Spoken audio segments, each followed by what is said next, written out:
Hello, good evening, students. Good evening, ma'am. Good evening, ma'am. Yes, good evening. I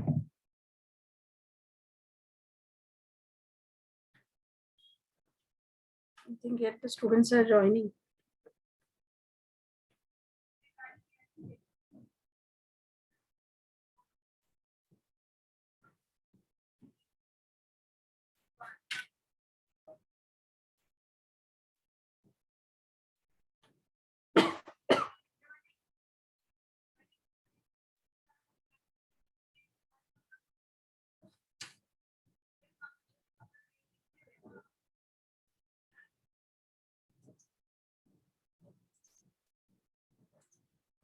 So in the previous session, we were discussing about the economic environment.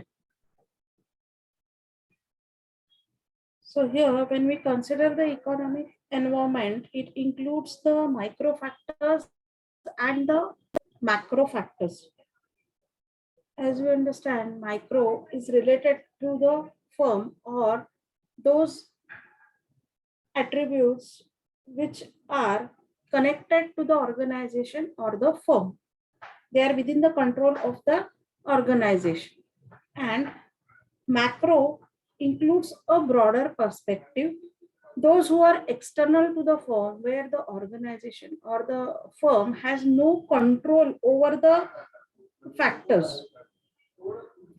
So, what are these micro factors? The micro factors are the demand in the market. Okay. The demand depends upon what all factors do you feel? Demand for the offering. Suppose a company is there, it is manufacturing some good. So what are the factors which would influence the demand for that particular offering? Maybe the type of good. Okay, which type of good it is? If it is an emergency good, if it is a generic good, if it is a day-to-day routine, that is fast-moving consumer goods. Okay, like simple, like we consume biscuits, we consume soaps, detergents, etc. If that it is there, then if it is a generic product, the demand would be genuine. If it is a seasonal product, like you can say raincoats, umbrellas, ice creams, so in that case the demand would be fluctuating. If it is a industrial goods, then different factors are involved again. Now this if it is B2B business, okay, then the demand is dependent upon the demand from the customers for the finished goods. And if it is an electronic goods or a higher end products, you cannot expect every now and then the customer will purchase that product. Maybe once in a lifetime, the customer will purchase that. So here there are many factors which will influence the demand for that offering. And of course, the quality is connected with the price also. So here, if suppose the manufacturer is offering something of unique quality or something different at a higher price than the competitors, okay, and the customer is satisfied with the quality, so here we can say the demand continues. Sometimes the demand suddenly increases. Suppose the the cost of raw material itself increases, then naturally, even for the finished goods, the cost will increase. Here, in such a scenario, if it is the emergency good or the urgent requirement where there is no substitute product available, in that case, whatever be the price, the customer is going to purchase it. For example, pharmaceutical industry, where maybe the medicines they are required. Here the customer does not think of compromising on price, or affordability is not a question, it's a do or die situation. That's why the customer is going to purchase those offerings. But in case if it is a luxurious product or something like that, in this case the customer will think of postponing the decision. Maybe they will go ahead by postponing it. So this is with reference to the demand. So here, as far as demand is considered, it is a micro factor. The next is competitors. Here, the company can think of offering something unique in their product as compared to the competitors. The company can think of matching the price of the customers with reference to competitors. So here, when we think of strategies, coming up with the strategies with reference to marketing mix, so it is totally up to the firm how it reacts to the competitors or how it takes a step ahead with reference to competitors. What is the market size? That is the third determinant. What is the market size for the offering?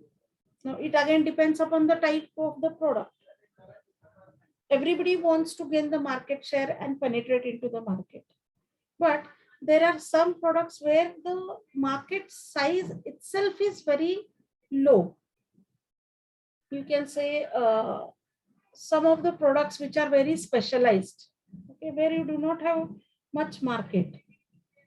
So market size is one of the determinant for the demand also. And according to that, the company thinks of molding the offering or producing it. The next is the suppliers. Now, giving credit to the suppliers or choosing an options with reference to suppliers is totally up to the firm. Whether they want to have a single supplier or whether they want to have 2-3 suppliers, it is up to them. It is their discretion. Supplier is one of the important stakeholder for the firm. Here, whether they transact on cash and carry basis or whether they give the credit, how are the relations, and basically how much dependent the firm is on the suppliers. If suppose a company has more suppliers, options, I mean substitutes, in that case, they are in the driver's seat. That is, they can command.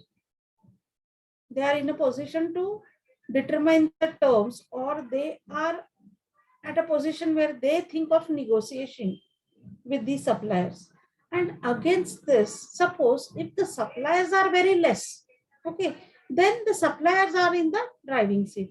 Here, the company has to adjust with the suppliers. Next is the supply. Now, demand and supply. Okay, many a times there is a mismatch between this. I had given you an example of automobiles. Okay, two-wheeler booking or a four-wheeler. When you want to purchase, many a times it happens that when you visit a dealer, they say that the goods is out of stock. You will have to wait for maybe 15 days, 1 month, 2 months. If the customer is very much eager to buy, he will wait. Otherwise, he will shift for some other competitive brand. So this supply, how the company thinks of matching demand and supply is totally up to the company, the firm. All the possible arrangements have to be made by the company to match the demand from the market. Here also, if the company has the edge, if the products are of the good quality, okay, then the buyer will wait. If suppose in this competitive era, the company is not able to cater to the demand of the customers, they are naturally going to shift. So these are the factors which are in the control of the firm. That's why we say it's a micro factors. And macro, coming to the macro. Now here I have had some points which reflect the macro factors. Now, when we say that the company is a developed company, what do you mean by developed nation here? What are the factors or what are the attributes which signify the development? We say India is into a developing nation. While UK or America, they are developed. So here, it depends upon factors like income generation, income distribution, the fast pace of penetration of technology, the infrastructure, the hold on the currency. So all these are the factors. Okay. Now, income distribution is one of the important parameter here, which is not internal to a firm.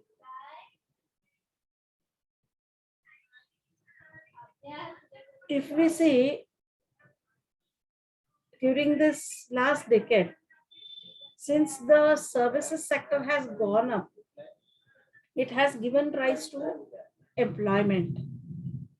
But if you see for the last 2 years, okay, during this pandemic situation, many of them have lost their jobs. The rate of unemployment has gone up. But at the same time, it has opened up new avenues or options for the businesses also. It has given the option of having the startup firms or new ventures for these people, those who have lost their jobs. So the rate of employment of a nation is not in the hands of the company. Now, this income distribution or the employment will ultimately reflect on the income of that country, income of that region, income of that district, income of that state, that area.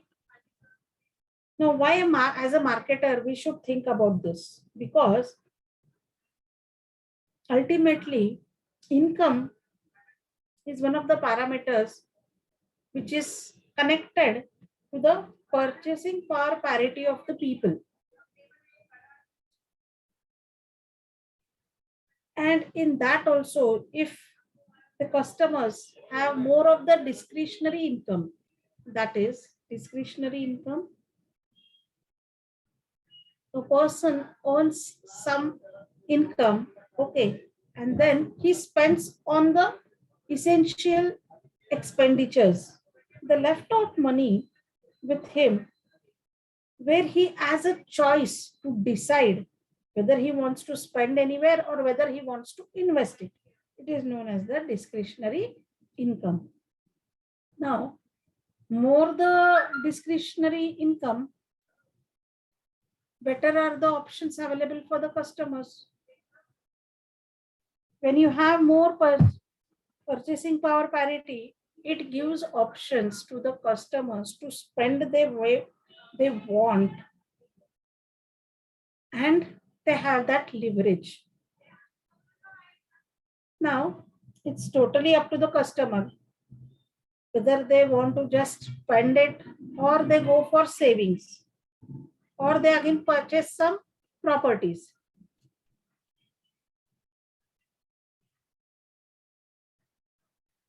So the manufacturer would be more interested in this discretionary income, rise in the discretionary income of the customers.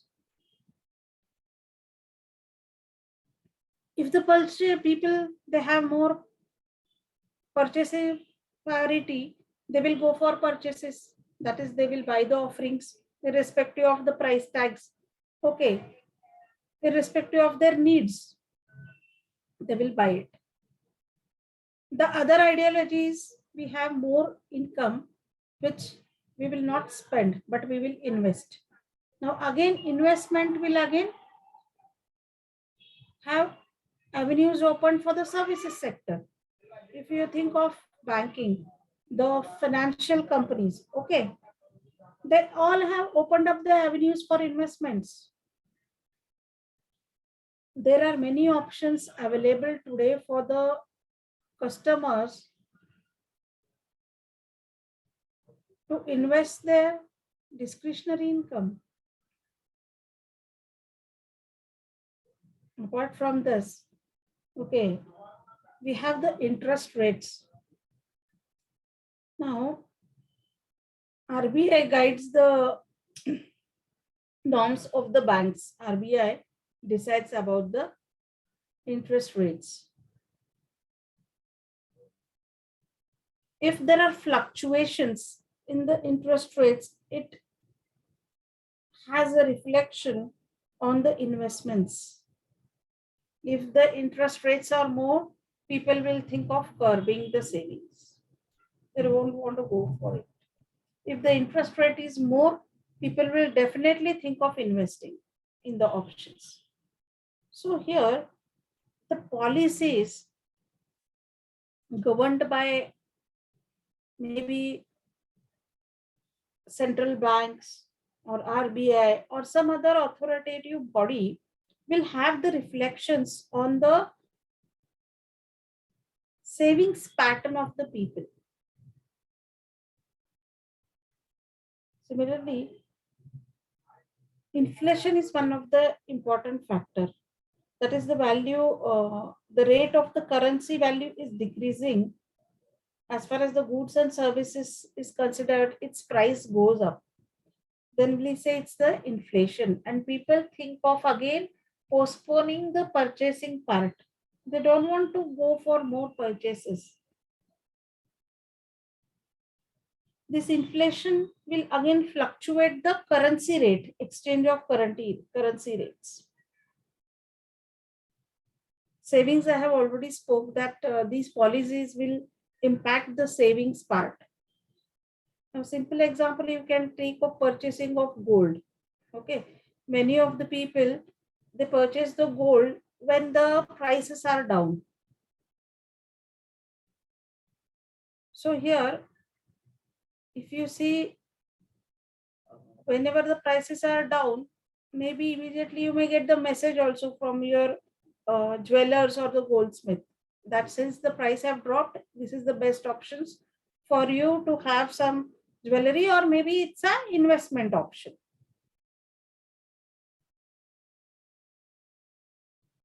So these factors also affect the manufacturers. Now, credit availability is one of the important criteria in the economic environment. If we think of higher end products, if anybody wants to purchase a house, maybe a four-wheeler automobiles, one of the services sector which has gained revenues is because of this credit patterns or availability of credit for the customers. Banking sector gains revenues from the loans. People avail loans to purchase many of the higher end, higher segment offerings. They don't want to invest by paying in cash. They go for EMIs, or they think of having the loan facility given by the banks here. So in that case, the offerings becomes much more feasible. Now today, if you see, many of the dealers, they have the tie-ups with the banks, or banks have the tie-ups with these automobile dealers, so that the things are simplified. Because of the lot of competitions here, even the banks today, they reach and think of having more revenue options for them. If you take agricultural sector, even there banks have the credit facility. So this is about the economic environment. Now, apart from this, when you think of entering into a foreign nation, okay, specifically in international marketing scenario, the economic environment plays a very vital role. Because suppose if the company has higher end products and enters into an organization or a company where the people, they don't have that much income, or the purchasing power parity of people is very much low, then there is no point in entering such type of nation where people don't have money to purchase, where the people perceive it at a higher end. There should be also match of pricing strategy when the firm enters the foreign nation.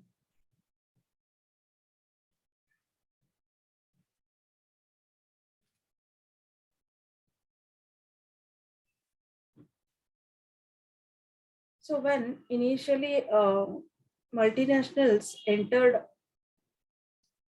India, people used to perceive, or when they entered, it was a start of services sector. The services sector had to started to rise.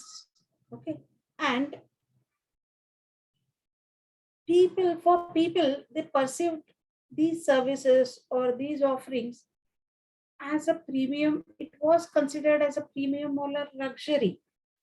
But today, if you see, because of the easy options of credit availability, many of the things have been simplified.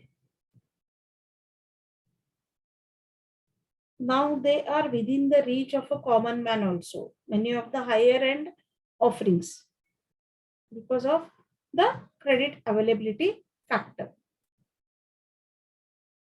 Now moving ahead, next is the political legal factor. Now political legal factor,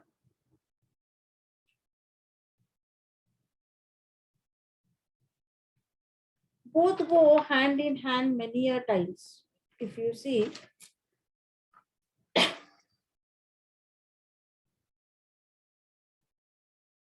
now the politics refers to the process by which a social group allocates the exercise of power and authority for a group as a whole.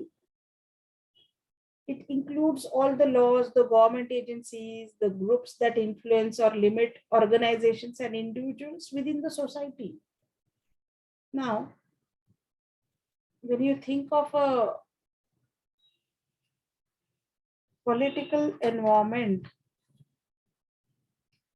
the ideologies followed by that particular political party or that government is very much important, because each and every of the political parties have their own ideologies, their own background and principles which they follow. Now here this affects the structure of the government legislations and regulations. Suppose if in a nation there is no political stability, then there is a problem with the organization also, or with the total environment also. The lobbying and pressure groups generally exercise their political influence through links with the political parties. How is the government of attitude of the government towards the business is one of the important factors. That's why political and legal factors go hand in hand.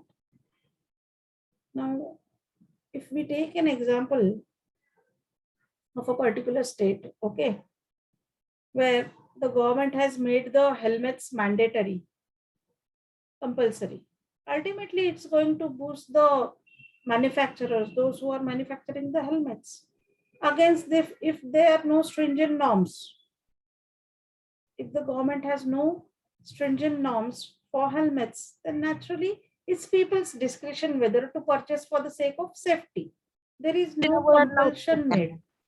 पण तिचं धाडांग धुडांग कसं आहे का? कमी Similarly, आहे का तिचं धाडांग धुडांग? आपण म्हणतो का तिला धाडांग धुडांग कर, धाडांग धुडांग केलं, वाचा वाचा बोलायला लागली की आपण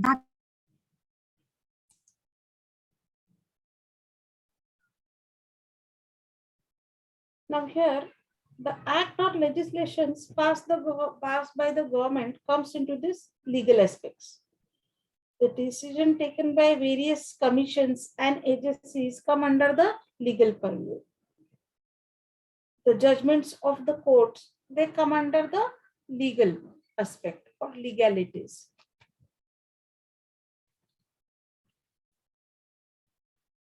Now, many a times, the businesses are governed by this political and legal factors.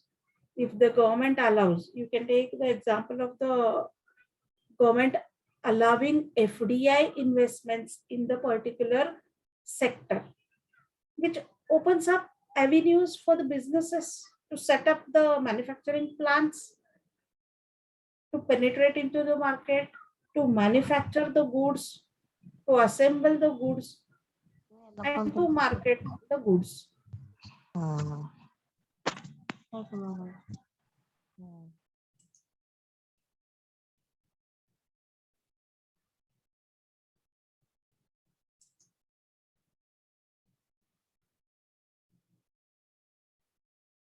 Now here, it depends upon that particular region or the state, okay, whether to allow the multinational company to set up a plant in that particular area, district, or state.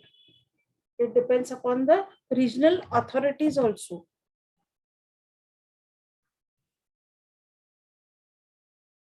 Here, many of the states, okay, in India, if you take an example of the West Bengal, where there were conflicts as far as setting up of the manufacturing plant was considered, or mechanization of these plants was considered, where to protect the interest of the human resource. Okay, the government did not allow the foreign companies to set up their plants. Against this, maybe if you can think of a state like Maharashtra, where they allowed the MNCs to start up the manufacturing plants, where it saw that maybe it will boost the economy of the state. So here it depends upon the ideology of the political parties also. And when they take a decision, unless and until there are certain legalities, nobody can stop these things. Only people, if the people are there, then only. Now here, if the growth of special interest group are considered, okay, then lobbying is possible here in such circumstances or in such cases. The basic interest is to protect the nation or protect the people, the humanity.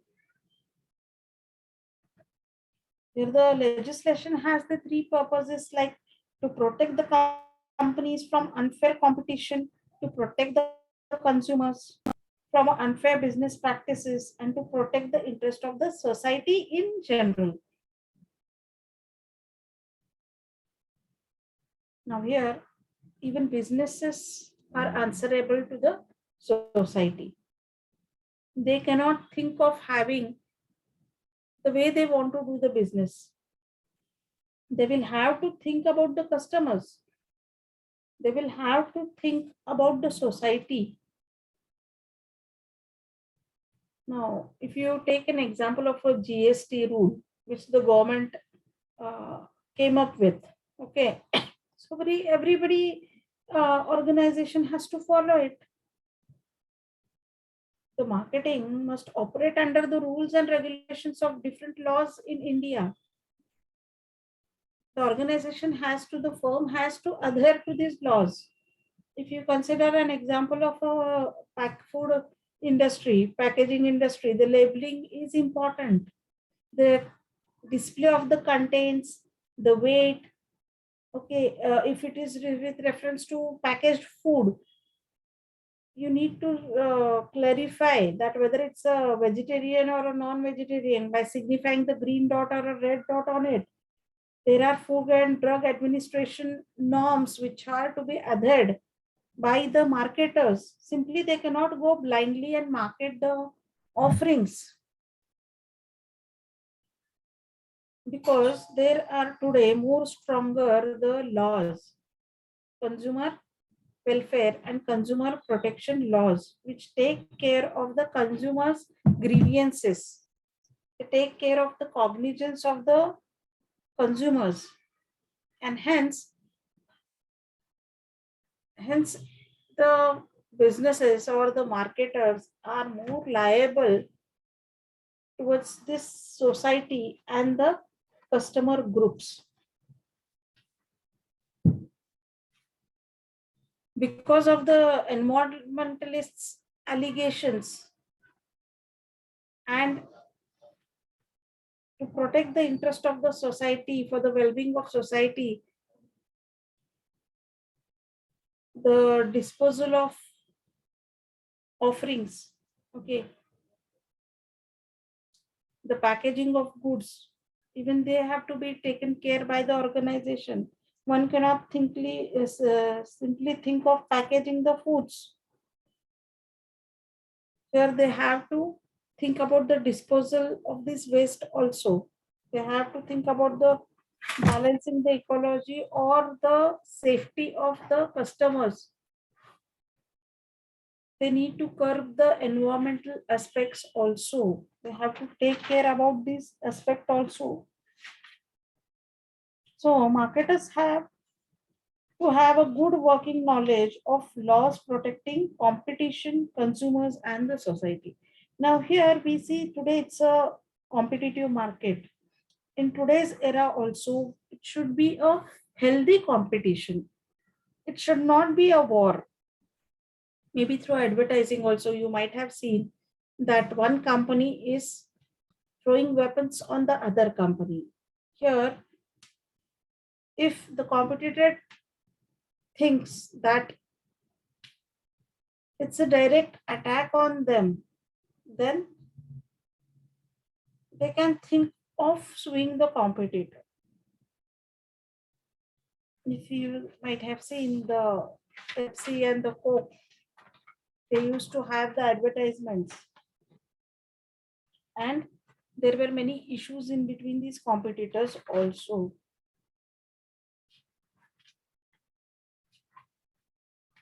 That's why the marketers have to think about the legislations. They have to take care of the consumers and the environmentalists.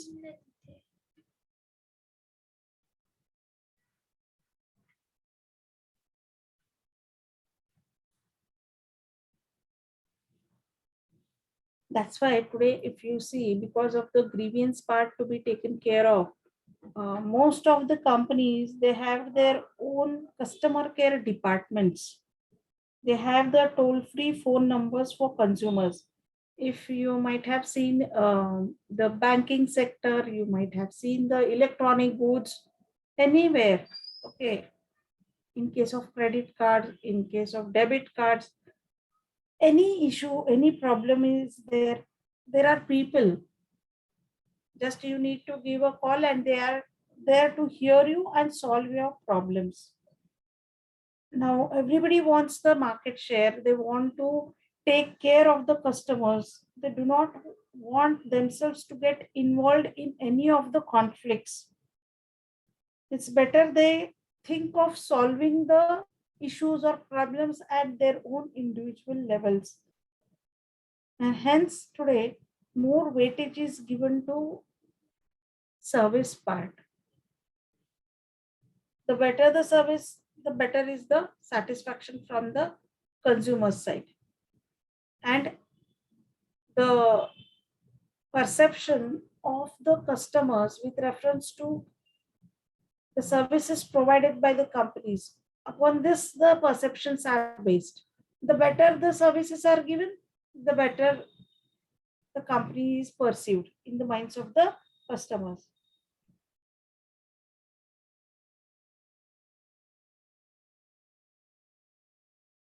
The marketers have to take the cognizance of the norms laid by the governments as far as the purview of their business is considered, maybe with reference to advertising, maybe with reference to whether it's audible now. Hello, is there any problem? No, ma'am. Because in the chat group, somebody has said that voice is not clear.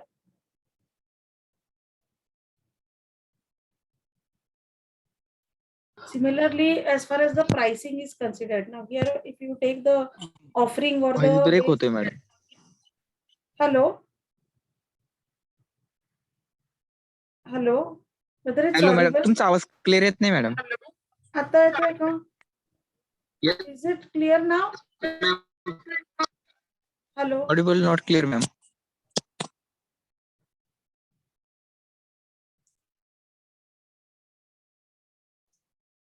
Hello.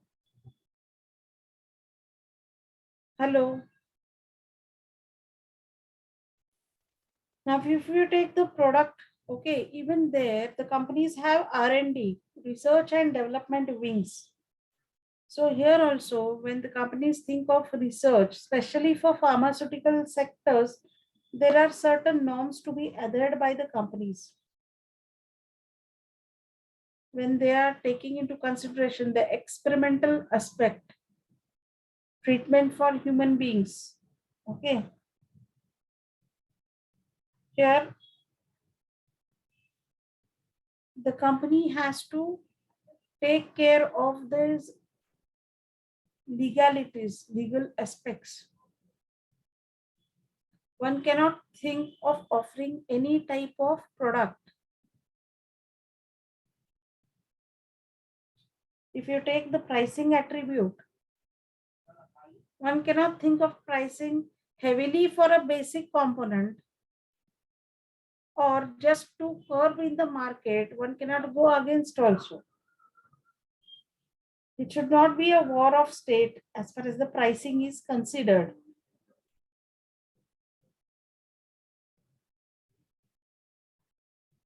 Even in terms of the distributorship or dealership, the companies,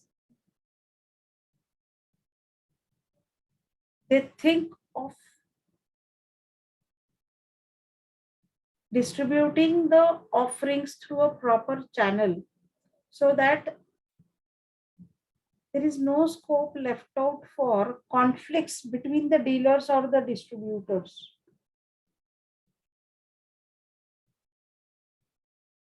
In case of advertising, the companies need to take care and abide the rules and regulations. One cannot think of openly challenging the competitor. Suppose if you are promising some benefits to the customers, the company has to check whether the promises are kept, whether really they are offering the products of that standard, of that quality as promised to the customers. Otherwise, the customer has the consumer courts open today.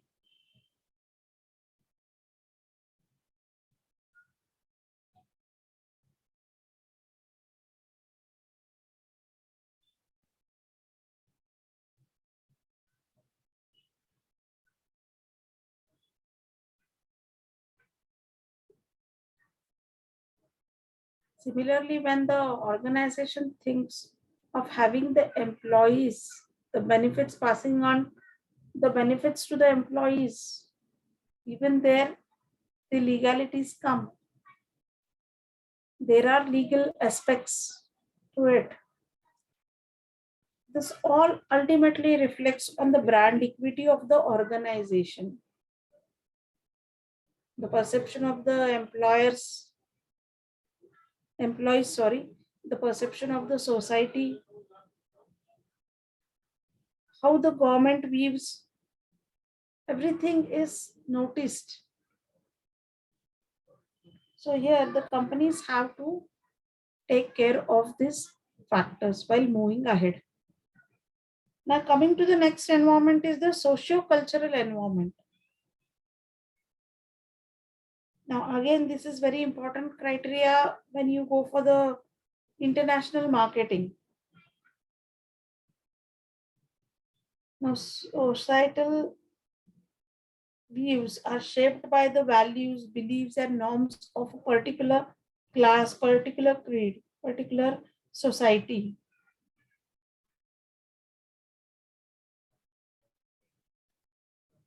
Now, a group of people or the society have their own cultural beliefs. They have their own cultural values where they are rooted to them. Something new is not digestible or acceptable easily when it's there in the market. People vary in their relative emphasis they place on self-gratification.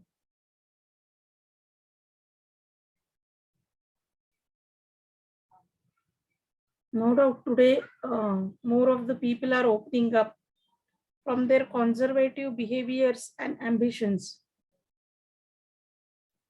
The times are no doubt changing. But still, for the marketers, it has been a challenge to overcome the barriers. For many manufacturers or marketers, it has also a boon to market the offerings on the backdrop of these cultural aspects also.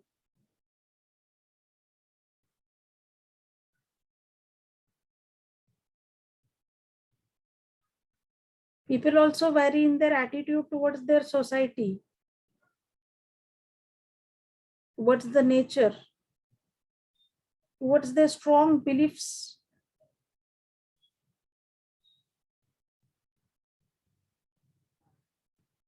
Now, here, whether the perceptions, whether the beliefs of the people can be changed by the marketers, to some extent, we say yes, they could be to some extent. Not only culture, but we do also have our subcultures which exist within the society.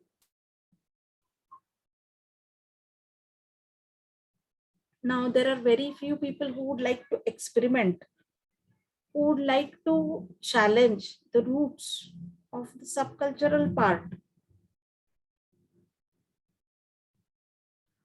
Now, when the McDonald's, when Pizza Hut, they entered the Indian nation, they faced tremendous problems as far as the socio-cultural issues were considered.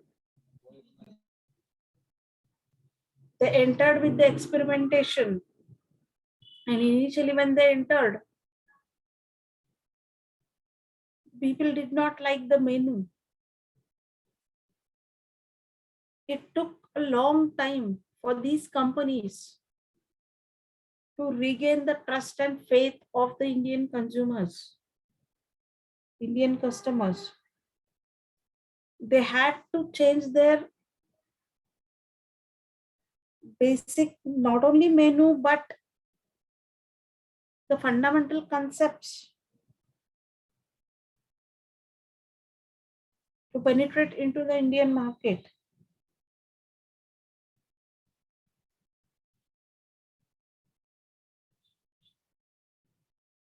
Marketers have seen the influencers as trendsetters.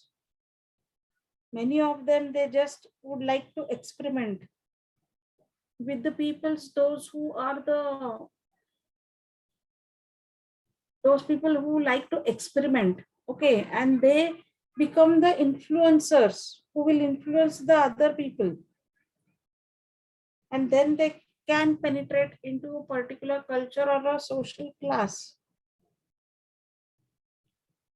Now, in today's changing era, okay, with the help of promotional aspect, with the help of media, with the help of advertising, the marketers can think of influencing the people and changing the culture.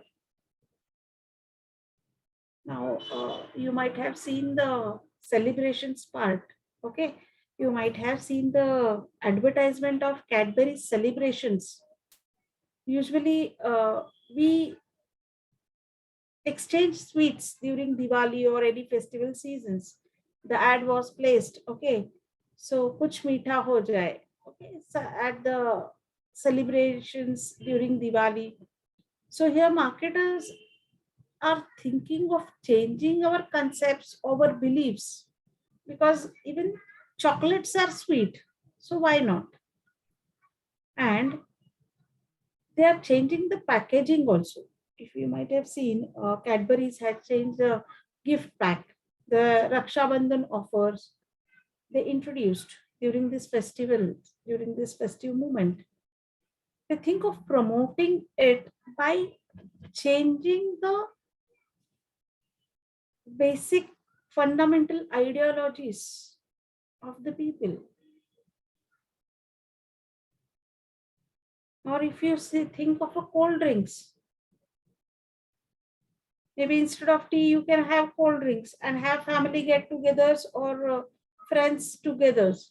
That is what the advertisers think of influencing it, pushing the product.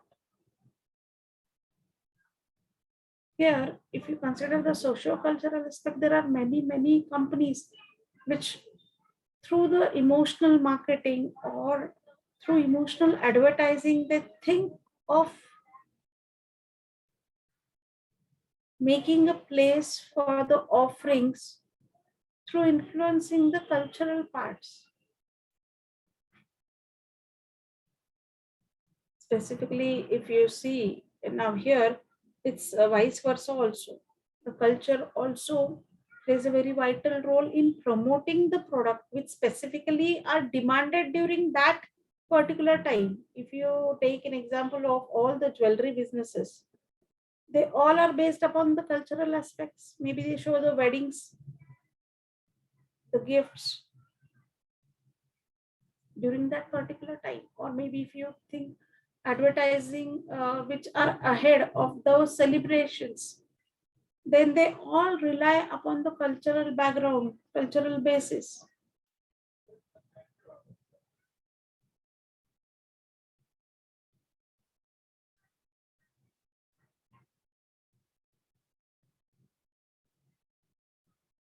Now here, marketers have a keen interest in spotting cultural shifts also that might bring new marketing opportunities here. When the companies, they do not take the cognizance of the cultural aspect, then there are threats also. But a good research of the social class and cultural aspects will definitely be a promising opportunity for the marketers. The marketers today in India have been much more successful in influencing, as far as if you think of having cereals for the breakfast, uh, lying emphasis on the health aspects, okay, questioning the traditional dietary habits, which has led to most of the obesity in Indians. That's why the healthy mantra is used by these manufacturers and penetrate into Indian markets. These are the MNCs. Okay. Against this, if you see, many of the companies take the cultural base, the traditional base of Ayurvedic concepts to penetrate into the market. Even they are successful. So it depends upon the company how it makes the emphasis and how it convinces the customers. Today, if you see many of the instant food markets, many of the products of Italian taste, maybe Chinese, maybe the other food products which they do not belong to Indian traditional are gaining edge, are becoming more popular because they have influenced the people. They are able to go for the cultural shifts through penetrating in the minds of the customers. If you take an example of a service industry, if you think of restaurants, today they are marketing with reference to the differentiation offered through the offerings they are providing, and they are able to change the perception of the people.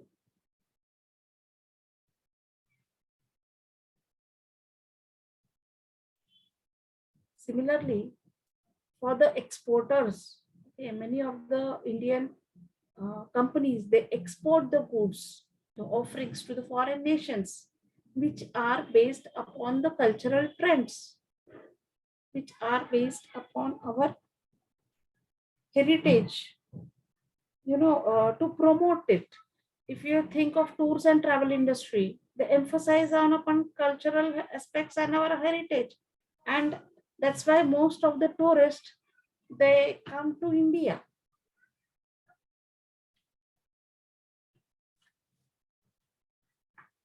Similarly, the service industry, like having the yoga centers, the meditation centers, the Ayurvedic concepts, that is the relief or maybe mental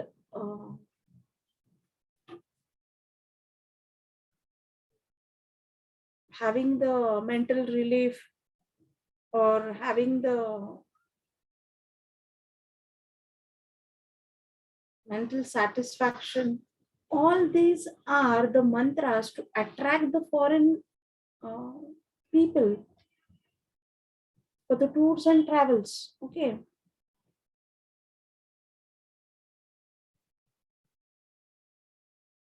So in this way, one can think of influencing the society, the culture also.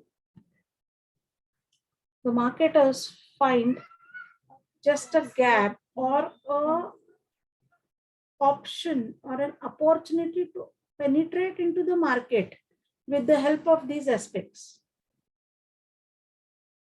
And through advertising, they really can influence the customers. They move ahead with this.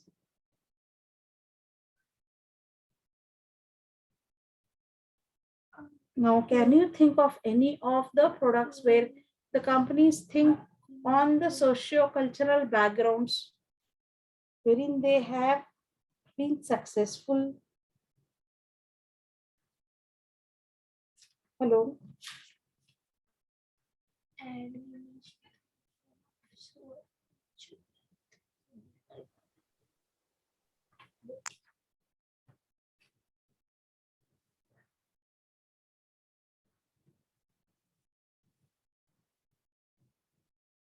Okay, then we go ahead.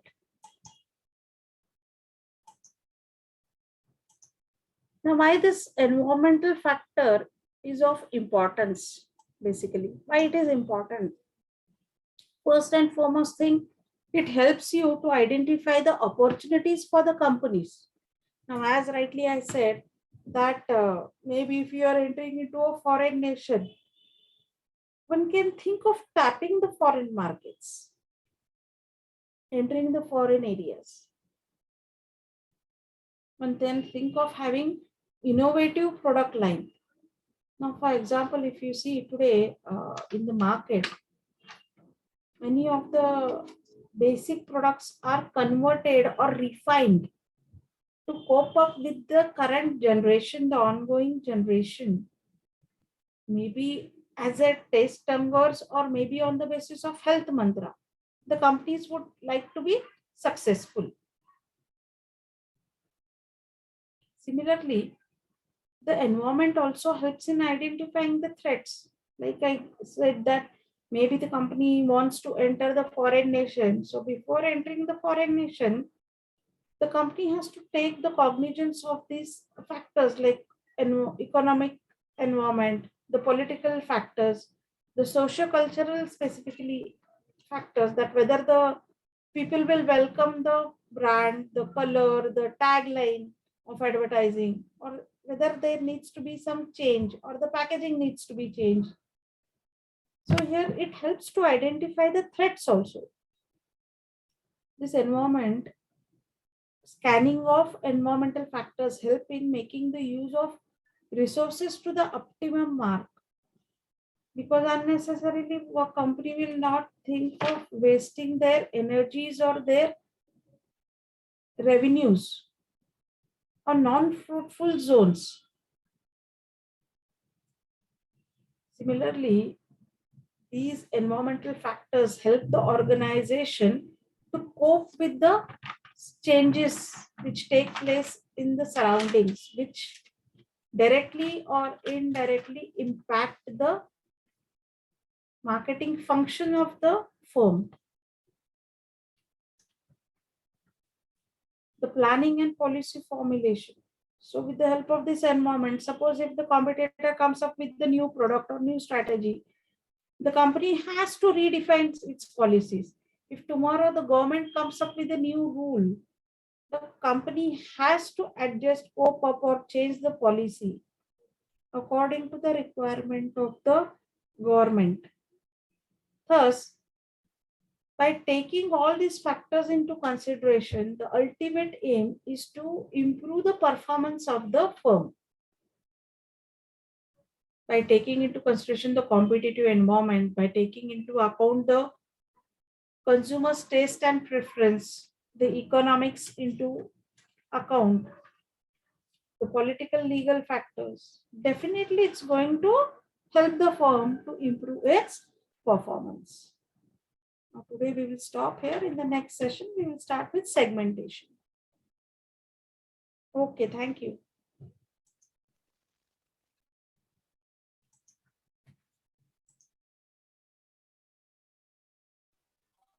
Thank you.